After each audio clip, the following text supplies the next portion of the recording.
ایرانی تجاویز میں ابنائے ہرمز دوبارہ کھولنے کی پیشکش کی گئی۔ ترجمان وائٹ ہاؤس کیرولین لیوٹ کہتی ہیں صدر ٹرمپ آج اپنی قومی سلامتی کی ٹیم کے ساتھ ملاقات کر رہے ہیں۔ اس میں ایران کی جانب سے بھیجی گئی ایک نئی تجویز پر غور کیا جائے گا۔ صدر ٹرمپ کی ریڈ لائنز بالکل واضح ہیں۔ امریکہ کوئی ایسی ڈیل قبول نہیں کرے گا جس میں ایران کو ایٹمی ہتھیار بنانے کی اجازت ہو۔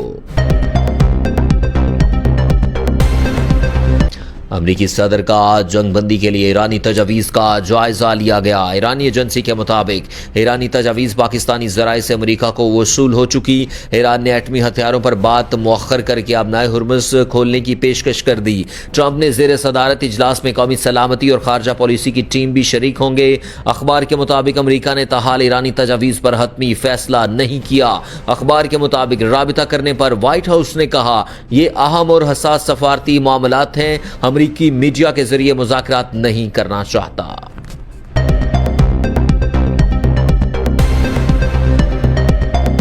ایران امریکہ مذاکرات میں پیش رفت۔ ایرانی وزیر خارجہ عباس عراقچی نے کہا ایران امریکی صدر ڈونلڈ ٹرمپ کی جانب سے مذاکرات کی درخواست کا جائزہ لے رہا ہے۔ ٹیلی گرام پر جاری بیان میں عباس عراقچی نے روس میں صحافیوں سے گفتگو کرتے ہوئے کہا ٹرمپ نے مذاکرات کی درخواست اس لیے کی کیونکہ امریکہ اپنے کسی بھی مقصد کو حاصل نہیں کر سکا۔ دوسری طرف روسی میڈیا سے گفتگو میں عباس عراقچی کہتے ہیں جنگ کے بعد دنیا نے ہماری حقیقی طاقت کو پہچان لیا۔ ایران ایک مستحکم، مضبوط اور طاقتور نظام ہے۔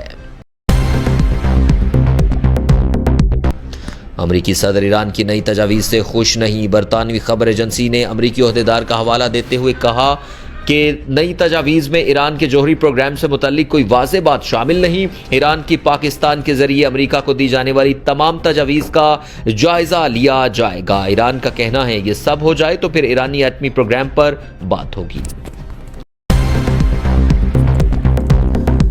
ایران اور امریکہ کے مذاکرات کے حوالے سے ایک اور پیش رفت۔ روس نے امریکہ اور ایران کے درمیان ثالثی کی پیشکش کر دی۔ روسی خبر ایجنسی کے مطابق صدر پیوٹن کے ترجمان نے میڈیا سے گفتگو میں کہا روس ایران سے متعلق تنازعات کے حل اور مشرق وسطی میں پائیدار امن کے لیے ثالثی کو تیار ہے۔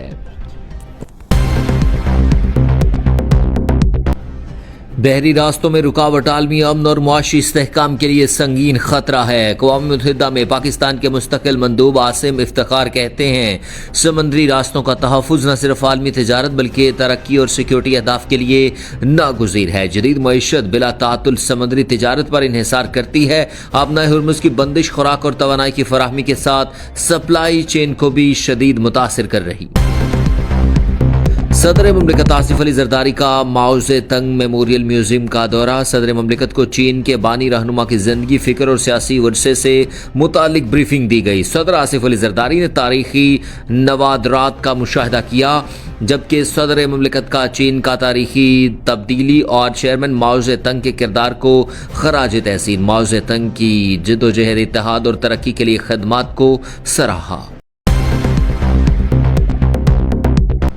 بانی پی ٹی آئی کو پیمز میں طبی معائنے کے بعد واپس اڈیالہ جیل منتقل کر دیا گیا۔ پیمز انتظامیہ کا کہنا ہے بانی پی ٹی آئی کی آنکھوں کے فالو اپ علاج کے لیے لایا گیا تھا۔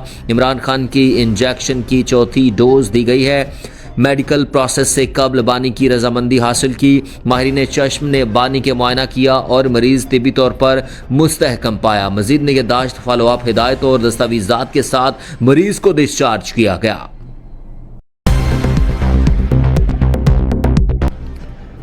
پاکستان کے لیے $1.2 ارب کی اگلی قسط کی منظوری کا مرحلہ۔ IMF ایگزیکٹو بورڈ کا اجلاس 8 مئی کو طلب کر لیا گیا۔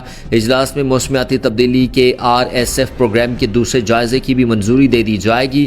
IMF کی جانب سے جاری اعلامیے میں کہا گیا 8 مئی کو ایگزیکٹو بورڈ اجلاس میں پاکستان کے لیے توسیع فنڈ سہولت پروگرام کے تحت تیسرے اقتصادی جائزے کی منظوری متوقع ہے۔ جہانیہ میں گزشتہ رات تیز آندھی سے ریلوے روڈ جہانیہ پر 4 بجلی کے پول ٹرانسفارمر سمیت سڑک پر آ گرے۔